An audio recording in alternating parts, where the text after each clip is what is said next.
வருங்கால சமுதாயத்தை உருவாக்கக்கூடிய குழந்தைகள், குழந்தைகளின் தூண்களாக இருக்கக்கூடிய பெற்றோர்கள் மற்றும் ஆசிரியர்கள் அனைவருக்கும் உங்கள் உமாவின் அன்பான வணக்கம்.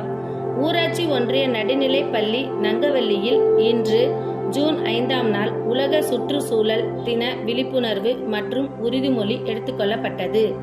ஒரு முறை பயன்படுத்தும் பிளாஸ்டிக்குகளை தவிர்த்து துணிப்பைகளை பயன்படுத்துதல், நீர்நிலைகளை பாதுகாத்தல், பள்ளி, வீடு, தெரு மற்றும் பொது இடங்களை தூய்மையாக வைத்தல், குப்பைகளை தரம் பிரித்தல், காடுகளை பராமரித்தல், எரிசக்தி மின்சாரம் அளவாக பயன்படுத்துதல், இயற்கை வளங்களை பாதுகாத்தல், மாணவர்கள் தயாரித்த விதைப்பந்துகளை எப்படி பயன்படுத்துவது என்ற முறைகளை மாணவர்களுக்கு எடுத்துரைத்தல், மேலும் பள்ளியில் மரக்கன்றுகளை நட்டு மரங்களினால் கிடைக்கும் நன்மைகளை தலைமை ஆசிரியர் அவர்கள் மாணவர்களுக்கு கூறினார். இயற்கை வளங்களை பாதுகாப்பது ஒவ்வொருவரின் கடமை என்பதை அனைவரும் உணர்ந்து சுற்றுச்சூழல் மாசுபாட்டை குறைத்து இயற்கையான சூழலை உருவாக்குவோம். நன்றி.